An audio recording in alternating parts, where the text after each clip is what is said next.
Nah, orang-orang yang mendustakan pertemuan dengan Tuhan itu terkena sanksi dari Allah, bahwa amalan-amalan mereka itu tidak akan pernah diperhitungkan di akhirat nanti. Amalannya sia-sia. Itu di surah Al-Kahfi 105 itu sangat jelas. Orang-orang yang mendustakan pertemuan dengan Tuhannya, maka amalannya akan sia-sia di akhirat, tidak diperhitungkan. Jadi bertemu dengan Tuhan itu di dunia iya, jangan disangka bertemu Tuhan di akhirat. Tuhannya mana mau ditemu di akhirat kalau tidak dikenal di dunia? Atau ibaratnya sekali lagi, bagaimana engkau mau menemui seseorang jika engkau tidak mengenal orang itu? Bagaimana engkau mau menemui Tuhan di akhirat jika engkau tidak mengenal Tuhan di dunia? Siapa yang buta memandang Tuhan di dunia, maka di akhirat akan tersesat. Itu yang harus dipahami. Jadi di sini banyak umat yang terjebak di dalam kajian-kajian ilmu. Mereka larut di dalam ilmu, berbicara tentang ketuhanan, tetapi sesungguhnya mereka tidak memiliki rasa ketuhanan. Berbicara tentang syahadat, sebenarnya mereka tidak memandang Allah yang nyata. Itu adalah suatu hal yang sangat dilarang oleh Allah. Di surah Al-A'raf 33 sudah ditekankan, Allah sudah memberikan sinyal, larangan, jangan kau berbicara tentang Allah, kuharamkan kau berbicara tentang diriku, tentang Allah, jika engkau tidak sebenar-benar mengenal Allah.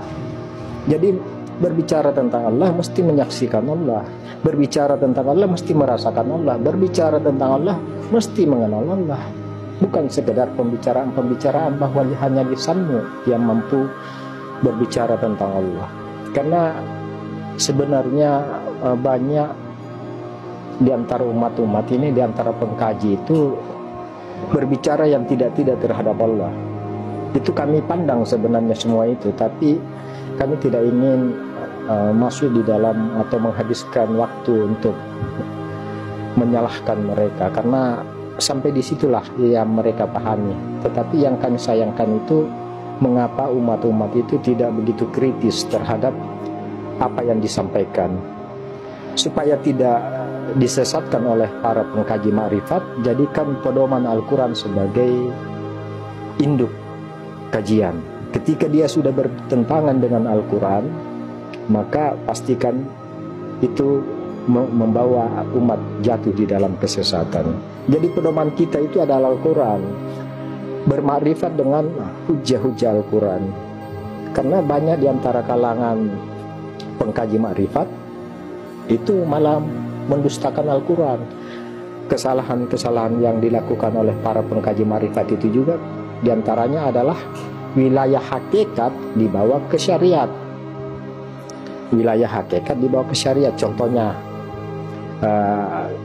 dia berbicara tentang kesucian, lalu mengharamkan daging, padahal wilayah daging itu adalah wilayah syariat. Makan daging itu adalah wilayah syariat dan sunnah Rasulullah.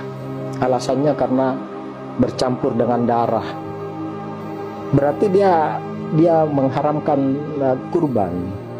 Itu pengkaji salah kaprah, itu sangat pengkaji salah kaprah, karena wilayah kesucian dia bawa ke syariat. Wilayah kesucian itu adalah wilayah Nur Muhammad Rasulullah. Di surah Al-Baqarah 151 bahwa Rasulullah diutus itu untuk mensucikan umat-umatnya. Jadi bukan mengharamkan apa yang Allah halalkan, makan hewan kurban apa segalanya. Kemudian kedua, pengkaji ma'rifat itu, kesalahan kaprah pengkaji ma'rifat itu, ilmu hakikat dibawa ke syariat, akibatnya syariat dimatikan. Contohnya surga katanya itu adalah ketenangan, surga adalah kedamaian. Itu benar, surga adalah ketenangan, surga adalah kedamaian. Tetapi jangan mendustakan surga yang nyata, surga yang di akhirat nanti. Karena secara syariatnya ayat-ayat di Al-Quran itu ada tentang surga di akhirat. Yang di Al-Quran itu pasti ada juga di surga di akhirat. Jangan karena wilayah hakikat, kami ahli hakikat, lalu mendustakan syariat. Sudah paham tentang sholat daim, salat yang berkekalan dengan Tuhan, mendustakan sholat syariat. tidak bisa membedakan mana wilayah salat syariat, mana wilayah salat daim berkekalan dengan Tuhan, rasa yang berkekalan dengan Tuhan. Banyak hal-hal yang pengkaji marifat yang salah menempatkan kedudukan, tidak tahu membedakan mana wilayah syariat, mana wilayah hakikat. Wilayah hakikat disyariatkan, akhirnya dia matikan syariat. Padahal sebenar-benar orang marifat itu adalah orang yang bersyariat. Puncak daripada syariat itu adalah marifat. Puncak daripada marifat itu kau mesti bersyariat. Tidak mungkin kau bermarifat hanya sekedar mengenal, tidak bersyariat. Karena jalan untuk ke Tuhan harus melalui syariat. Tidak ada jalan lain kecuali harus bersyariat. Karena Tuhan sudah menetapkan jalan-jalannya, bahwa barang siapa yang melaksanakan kewajibannya ditambah amalan-amalan sunnah lainnya, maka pandangannya menjadi pandanganku, geraknya adalah menjadi gerakku. Itu di dalam keadaan fana billah, beserta dengan Allah. Jadi wajib hukumnya jangan sampai orang-orang marifat, orang-orang hakikat mendustakan syariat.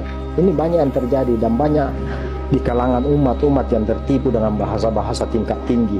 Oh, ini bahasanya tingkat tinggi, padahal sebenarnya itu hanya sebagai suatu alasan saja.